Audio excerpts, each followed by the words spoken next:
महिला भक्तगण দিবাবসানে দক্ষিণেশ্বরে আসিলে তাহাদের রাত্রিবাসের স্থান ঠিক করা একটা সমস্या হইয়া দাঁড়াইত। महिला भक्तगण दिन के अंत में दिवाबसाने दिन के अवसान में अर्थात कि दिन के अंत में दक्षिणेश्वर में आने से उनके लिए रात्रिवास का स्थान ठीक करना एक समस्या बन जाती थी। स्वल्पायतन नहबते स्थानाभाव जानिया ठाकुर तहा दिग के निजेर घरे रोया के सुईते बोलीतेन। स्वल्पायतन अर्थात कि नहबत जो था वो स्वल्प आयतन था, छोटा सा था। उसका जो ये एरिया था स्क्वायर फुट, वो बड़ा ही अल्प था। इसलिए स्वल्पायतन नहबत में स्थानाभाव, स्थान का अभाव जान करके ठाकुर उनको अपने घर की चौखाट पे सोने को बोलते हैं। यानी कि अब देखा ही होगा, यदि आपने नहबत, आप समझ ही सकते हैं कि कितना छोटा सा है। वैसे ही तो वहाँ पे माँ के सोने की जगह होगी, फिर ये लक्ष्मी दीदी वहाँ पे सोती है, फिर ये पूरा घर का सब सामान है, ठाकुर के लिए जो खाना बनता है वह सब व्यवस्थाएं वहाँ पे है। चूल्हा वैसे बाहर था, किंतु बाकी सब जो चीज वगैरह स्टोर करके रखनी है वह सब तो भीतर में ही था। तो इतनी छोटी सी जगह में और किसी स्त्री भक्त को सोने में तकलीफ होगी, यह समझ करके ठाकुर जब दिन के अंत में संध्या के बाद में जो स्त्री भक्त आती उनको कहते कि उनके घर की जो दरवाजे की चौखट है उसके पास में आप सो जाइए। किंतु माँ ताहा दिग के बोलिया राखी तेन जे नहबते स्थान होइया जाइबे। किंतु माँ ये सब स्त्री भक्तों को बोल के रखती कि नहबत में ही स्थान हो जाएगा। शेखाने रात्रे आहार सारिया स्त्री भक्तेरा ठाकुरेर घोरे एकटू आलाप करीते आशितेन। नहबत में रात को आहार समाप्त करके स्त्री भक्त ठाकुर के घर में थोड़ा सा आलाप अर्थात की वार्तालाप करने के लिए आती। ताहारा नहबते फिरिबार पूर्वे श्रीमा शव परिष्कार कोरिया शकलेर मतो स्थान कोरिया राखीतेन। उन लोगों के नहबत में फिर वापिस आने के फिरने के पहले ही श्री माँ सब परिष्कार करके क्लीन करके सबके लिए सोने के लिए जगह बना करके रखती। आबार तीनी शक्ल के काछे टानिया शोआईतेन। और सब ऐसा नहीं कि सोने की व्यवस्था हो गई है, जब ये स्त्री भक्त सो जाती है तो माँ उनको अपने पास में खींच करके सोवाती थी। सुतरान कहारो अन्यत्र जायबार इच्छा बा प्रयोजन होई तो ना। इसी वजह से किसी का और कहीं पे सोने के लिए जाने की इच्छा भी नहीं होती और आवश्यकता भी नहीं होती। जस्ट इमेजिन कि ये कितने सुंदर दिन है यह सब, कि आप दक्षिणेश्वर से कलकत्ता से दक्षिणेश्वर आए हैं, स्त्री भक्त है, तो फिर माँ के पास में ही जाकर के वार्तालाप किया, माँ के पास में ही बैठ कर के आहार किया। संध्या का समय हो चुका है और संध्या का दक्षिणेश्वर का समय कितना सुमधुर पवित्र समय, कि यहाँ पे गंगा है, गंगा का कुल कुल करके वो जो सुंदर जो संगीत जो बहता है गंगा का, जो पानी के बहने का वो आवाज, ये जो पंखी है, पंखी के वो जो सब आवाज है।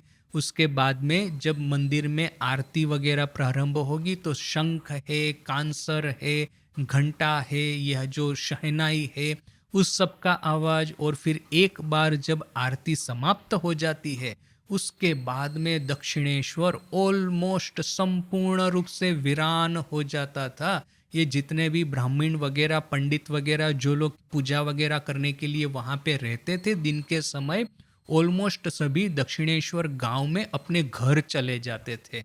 मंदिर प्रांगण में वो जो पुजारी मोस्ट प्रोबेबली ठाकुर है और कोई पुजारी है या तो फिर ये चौकीदार है, ऐसे ही कुछ ही लोग वहाँ पे रहते होंगे।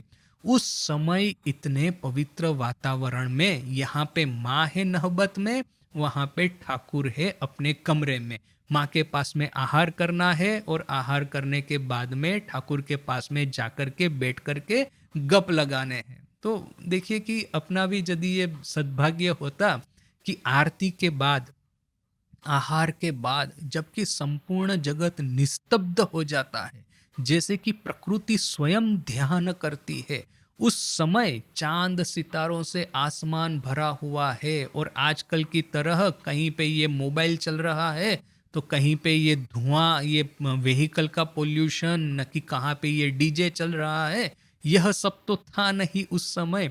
निस्तब्ध यानी कि संपूर्ण निस्तब्ध। ये जो रात के यह जो ये क्रिकेट्स जो कहते हैं, ये क्रिकेट्स की आवाज होगी, न कि ये फ्रॉग है जो मेंढक, उनकी आवाज होगी, न कि यह जो पेड़ों में से ये जो हवा पसार हो रही है, तो पत्तों की जो आवाज होगी, या तो फिर ये नदी जो बह रही है, भागीरथी, गंगा, उसकी ये जो कुलकुल जो मधुर ध्वनि है, इसके अलावा और कुछ शब्द वहां पे नहीं है। आजकल आपको इस तरह का जो प्रकृति की ध्वनि यदि आपको सुननी है, प्रकृति का संगीत सुनना है, तो आपको ये व्हाइट नॉइज बोल करके ऐप आती है, वो इंस्टॉल करना पड़ेगा।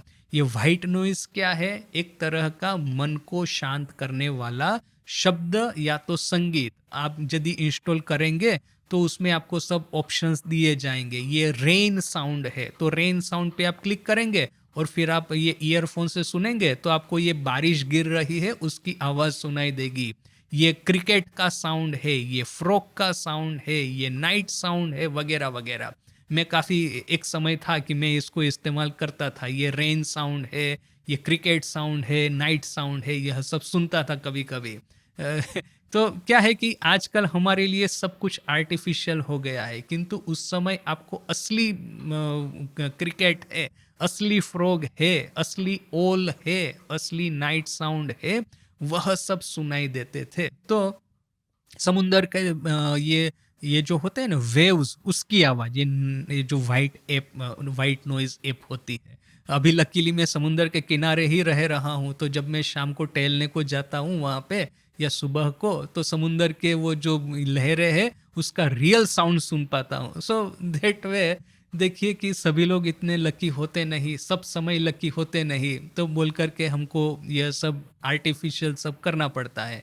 किंतु उस समय का जो नहबत था, सब कुछ नेचुरल, उसमें भी नारायण स्वयं चतुर्भुज नारायण द्विभुजधारी श्री रामकृष्ण के रूप में अवतरित हुए हैं। वो अपने सामने में एक छोटी खाट है, उसके ऊपर में बैठे हैं, हम उनके सामने जमीन पे बैठे हैं और मंत्र मुग्ध होकर के उनकी बात सुन रहे हैं।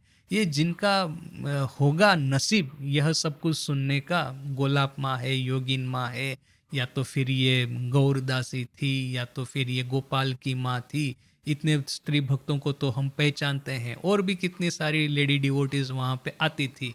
उन लोगों का यह नसीब देखिए कि हमको सही में ईर्ष्या होती है। तो फिर जब ये लोग खाना खा के ठाकुर के कमरे में जाएंगे गप लगाने के लिए, और बाय द टाइम वे लोग वापस आएंगे, देखेंगे कि माँ ने नहबत में ही उनके लिए सोने की व्यवस्था कर दी है। अभी रात्रि का शयन करना है इतनी छोटी सी नहबत में, श्री माँ के साथ में ही, वो भी कितना बड़ा सौभाग्य है। ये पुरुष भक्त जितने भी थे, या तो इवन लड़के भक्त भी जो थे, उनको सिर्फ ठाकुर का ही सानिध्य, ठाकुर के ही एक तरह से वार्तालाप सुनने का सौभाग्य होता था। किंतु स्त्री भक्त थी, उन लोगों को ठाकुर और माँ दोनों का ये जो सानिध्य और उनके साथ में वार्तालाप करने का उनको यह बेनिफिट मिलता था, अपॉर्चुनिटी मिलता था।